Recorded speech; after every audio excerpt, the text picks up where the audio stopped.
Hi, I'm Judy Williamson with Primitive Quilts and Projects, and today I have a question for an expert on colors, fabrics, and stash.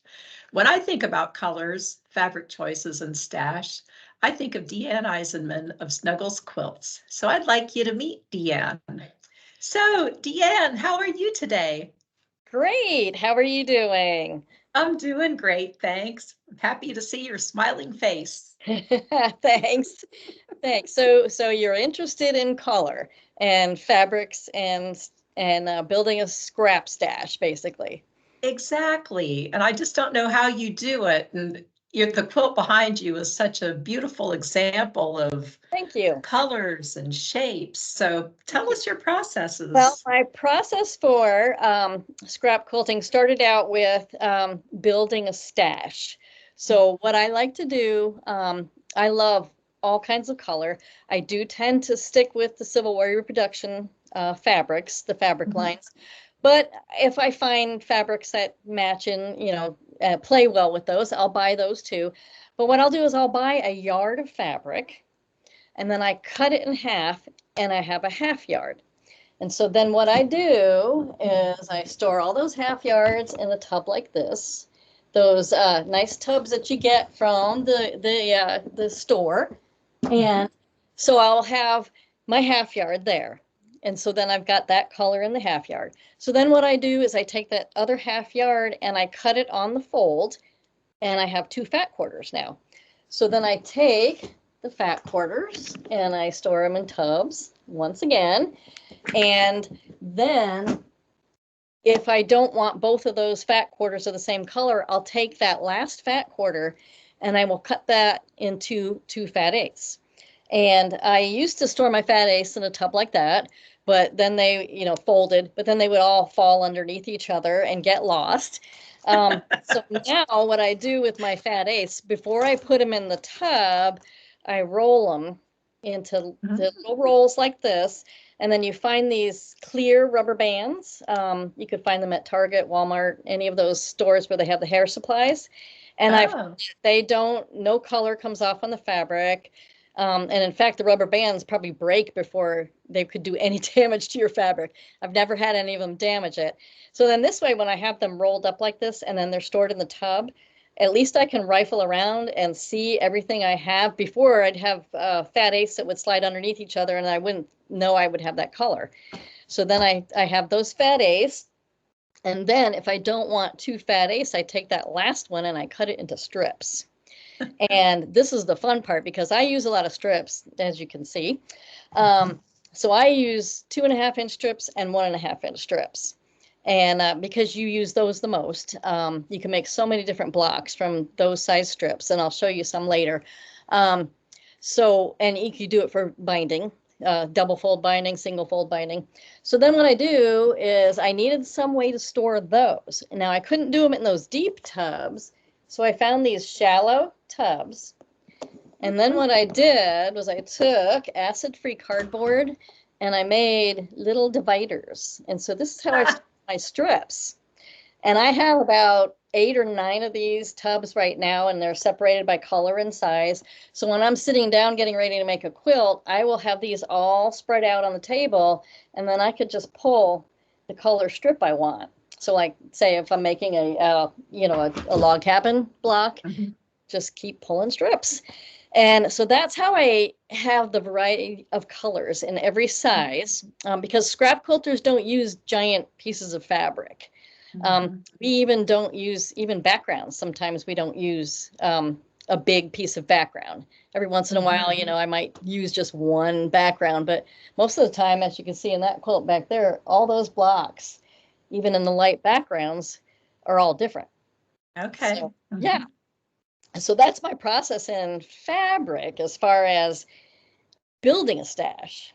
Mhm. But then now, if you're wanting to know about what I tell people with color when they're looking for color, because that's the question I get the most is what kind of colors should I pick out for my quilt? Well, I mean, that's like the $1 million question because, but I mean, scrap quilts, as you can see, I mean, there's colors in there that you probably wouldn't put together in some quilts. Um, Right. but you can get away with it in scrap Yeah. quilts. But Can a I lot stop you a sec? You keep going out of the oh, okay. picture, so I Sorry. just see half your face. Yeah, but I was like showing you the quilt. Yeah, ta-da! It's like scrap quilts are it's easy to get away with just, tons and tons of different colors. But, not everybody's into a total scrap quilt like that, and they want to know how to pick it out. So my first advice is, and it's probably some that you've heard before, is picking out like a focus fabric like this. Okay. So I've got this fabric, and then I tell people when I'm lecturing in a guild, is to look on the selvage and see those little markings. Those Yeah. are the colors that go into making this piece of fabric. So they always have, and it's not always circles. Sometimes it's some little, the company will have some real funny little design here or something, but they generally have this. If you're lucky enough to get a piece of fabric with, if you're buying off the bolt, you'll find it. But this, I just happen to be lucky with this fat quarter had that. So what I did was, using those little circles, is I picked out these 3 fabrics. And so when you hold them up to this piece of fabric, you can kind of see how that green is in there, and then the dark blue, and then the red. And so then That is perfect. yeah, I show people that, and then they're like, oh wow, so that's how you can do it. Yeah, so that is the best advice I can give you is, choose one fabric first, and then decide how many fabrics you're going to have in your quilt with all your blocks, and then start picking your fabrics based on the colors in that one fabric. And that's how I do it. And that's one way. Of course, you have your handy dandy little color wheel. And I take this with me to the store all the time. And, you remember your, I don't know, your grade school classes where they tell you about, which colors are closer together and the colors that are across, and, all the different things about it. Always the best thing to remember is the colors that are across from each other have the higher contrast with each other. And then the closer the colors are is less contrast. So if you want your quilt to, what I tell people is, if you want your quilt to scream, you choose colors in blocks that are across from each other. If you want a really quiet quilt, you choose colors that are close to each other. And I do that by showing people a stack of fabrics. So you have your stack of fat quarters like this. If you wanted a quiet quilt, I'm going to pick out 3 fabrics that are kind of quiet. So you got these. They're pretty close together on the color wheel. They're, this green, this purple, and this blue. So now that would be a quiet quilt. Now, if you wanted your quilt to be a little bit louder, you could take the purple out, and then you can take a red fabric, and then right away you get like a burst of color. It just kind of jumps off at you. So like, say you had an 8-pointed star pattern with, maybe some triangles around it and stuff. You'd make your star out of this red, and that would really jump off the quilt. You'd have the star in the purple, it would just be a little bit quieter, kind of fade into the background. So you could do that with your colors, and that's kind of what I tell people. And then if you wanted your quilt to be just like really yelling at you, you could do colors. Yeah. And then maybe add in a quiet color. So that's kind of what I tell people when I'm telling them about picking out fabric. It's still kind of hard to decide on colors and stuff like that. And then the other advice I give people is, when you're going into your local quilt shop, the people that work there, they pretty much have really good advice if you just ask them. It's like, hey, I'm making this quilt. What would you suggest? So yeah. And that's what I tell people on that. So that's my process as far as doing the fabric storage and collecting the fabric stash. Okay. So that's that. So on to scrap quilting. As far as my process there, what I like to do is I like to choose a lot of times 1-block quilts for scrap quilting, because all the color that you use in a scrap quilt is crazy enough that if you're, there are samplers. People do, blocks in different colors, all different types in a quilt, and those are pretty, but it can get really busy. So my suggestion when people want to start out trying scrap quilting is just choose one style of a block, kind of like I did back here, and make them in different colors. Now, this quilt is called Scrappy North Stars. It's made with 54 fat quarters. So the only thing that's not a fat quarter is the black, that's the frame around it. Okay. And so then you have just the kind of the stability of having one block, one style, but they're in all different colors. So it's a little bit of I call it like a limited chaos because I call scrap quilts, chaos. They're basically chaos, because if you sit down and you just, pulling fabrics and making blocks, you can just come up with chaos. But to tame it is using a 1-block pattern. And then the other way to tame it is how I show here is I've got the black frame around it.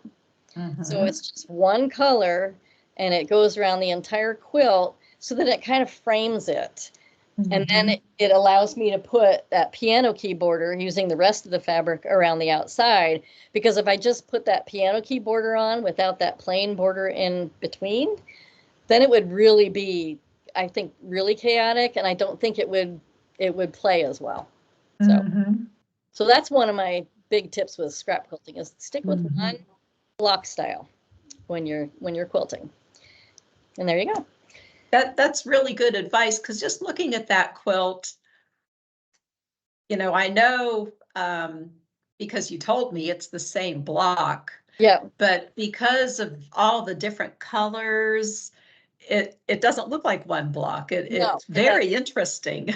And because I alternated kind of between like darks for the outside pieces and lights and where I placed them, it kind of makes a secondary design kind of. So it's got like a circular design going around kind of. If you stare at it long enough, you might get dizzy.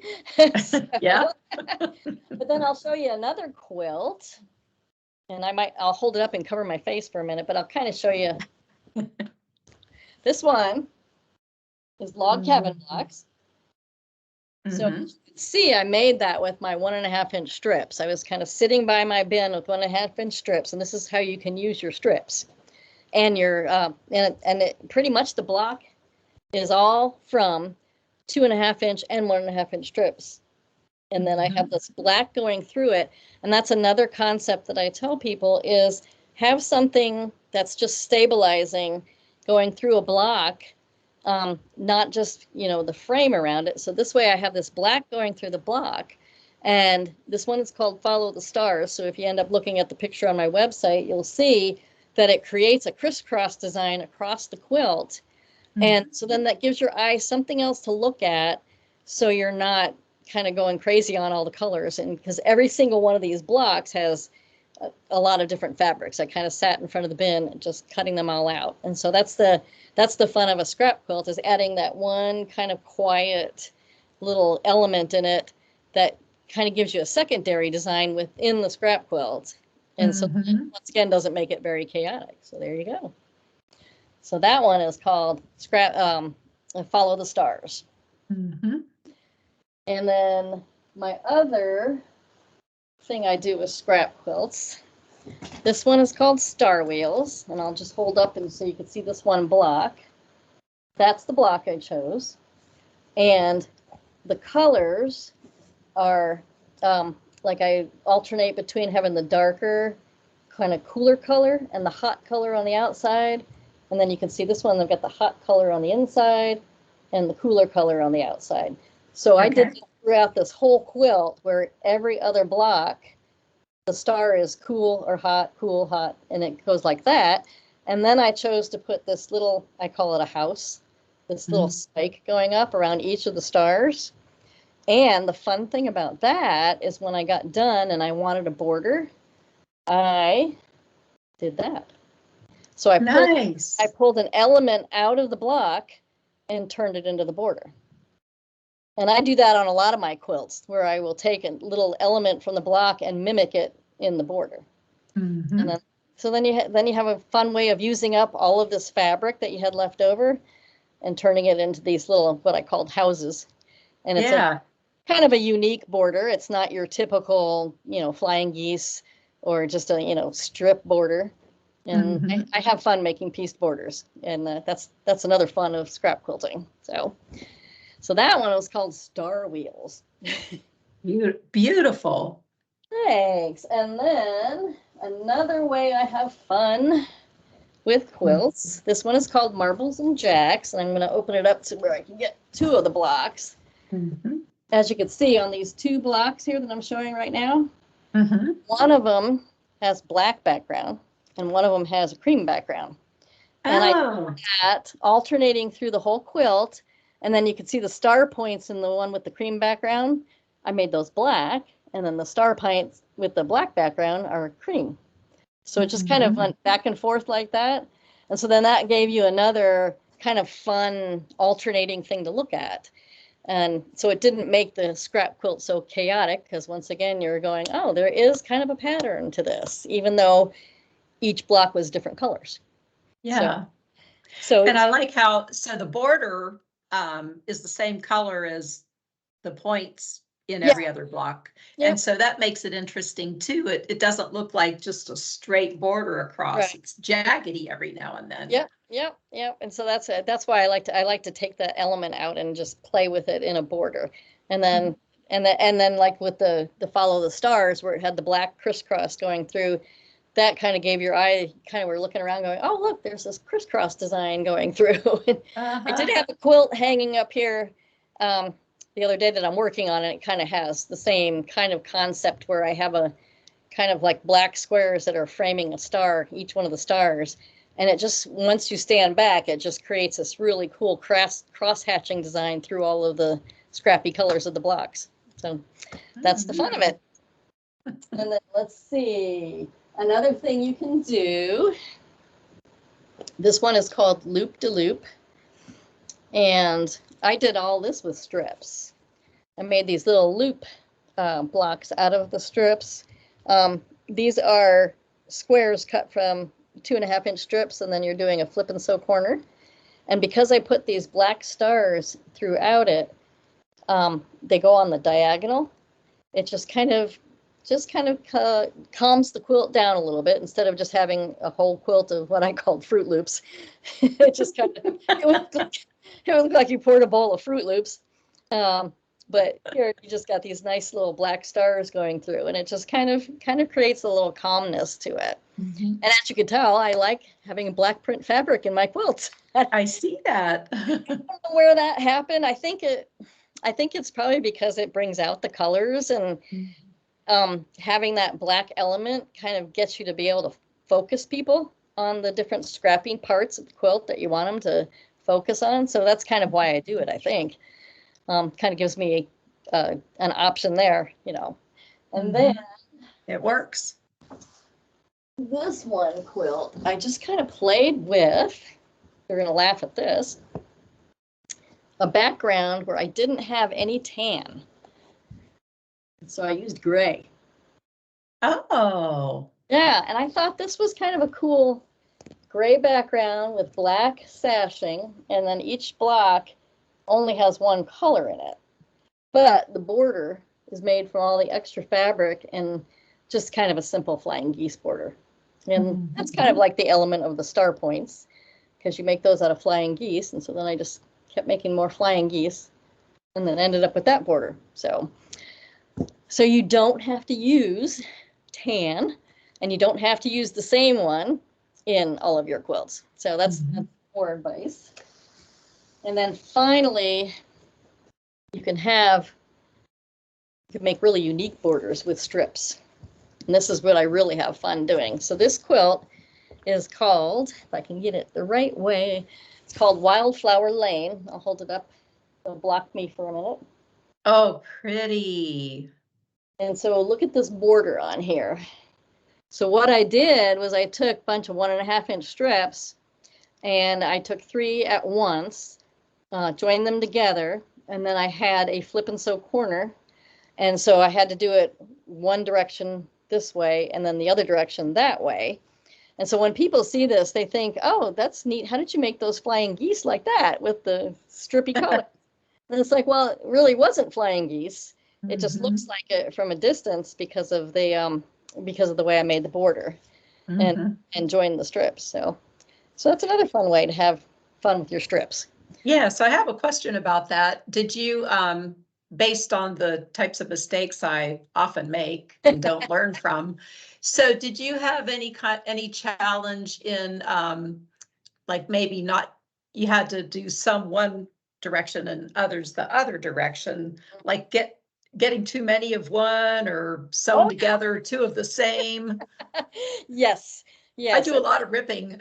Yeah, usually that's when, because it's in the time when I'm making the actual quilt. It's before I've written it. So it's good to get all those mistakes out of the way. Because then when I'm writing the pattern, I sit there and I count exactly, okay, you need 24 with the corner going to the right, and you need 24 with the corner going to the left, and then you join them together to make your, yeah. So it's a challenge when you're making it to just kind of remember it, because when I'm writing a pattern, it's just, I have like a little printout of the diagram from my computer, and then I just have all my written notes. So I'm sitting there at my sewing machine going, okay, what did I mean by that? And so sometimes that does happen for me. I'll be making it, and then I'll look at my instructions and I go, no, that's not what I meant.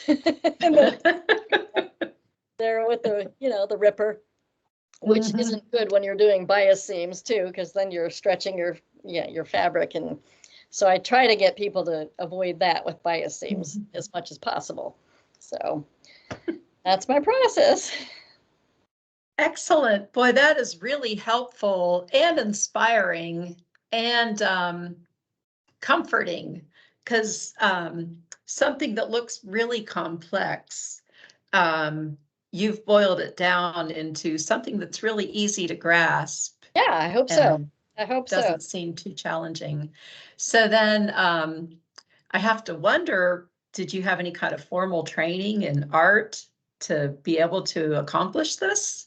I actually did not. The last art class I took was in high school. Okay. I actually took a commercial art class, just for fun.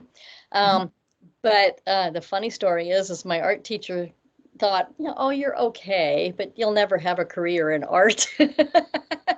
So I said to my husband one day, I was like, oh, I would really like to talk to that teacher today.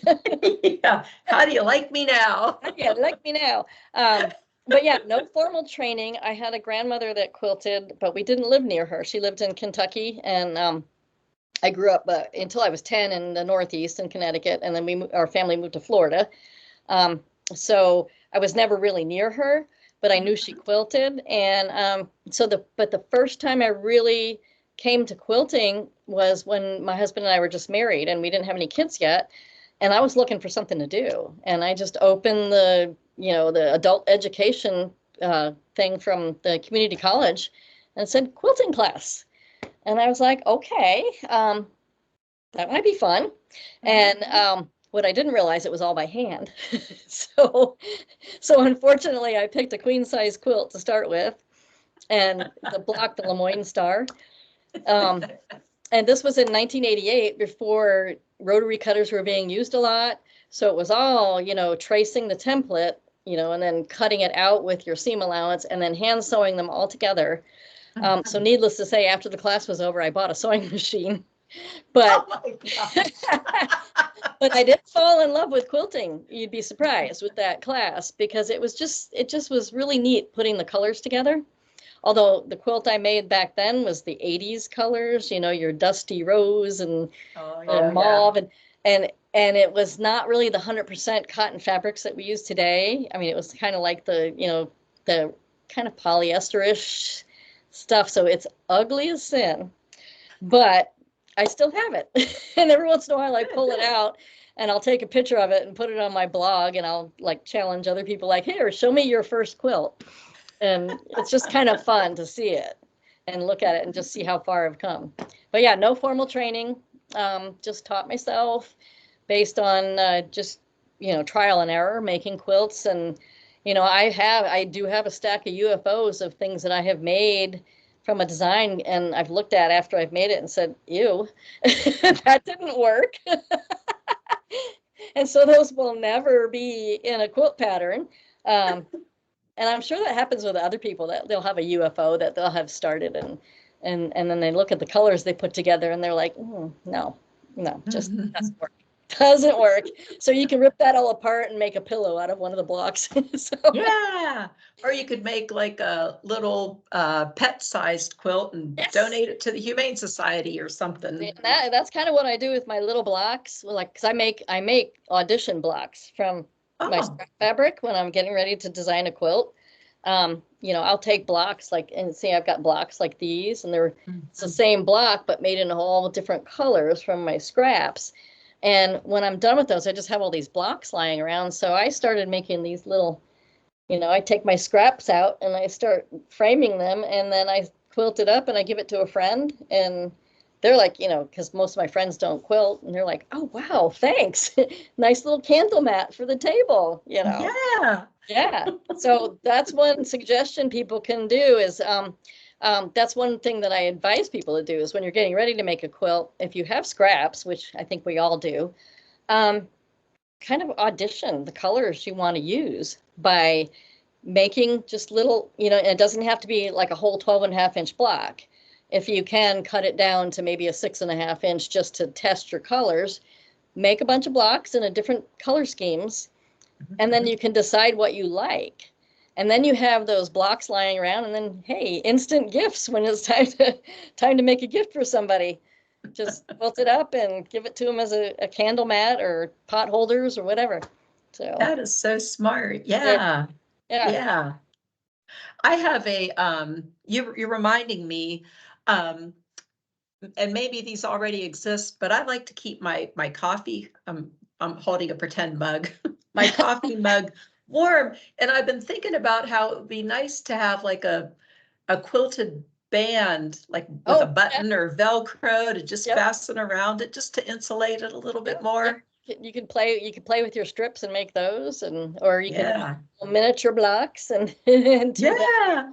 And then you can take it to Starbucks with you and put it around your coffee cup when you go. Oh yeah. Yeah. Great idea. Yeah. Okay. Wow, that's really wonderful. Thank you. You're welcome. You're welcome. Any other questions that you can think of when it comes? Yeah, let's see.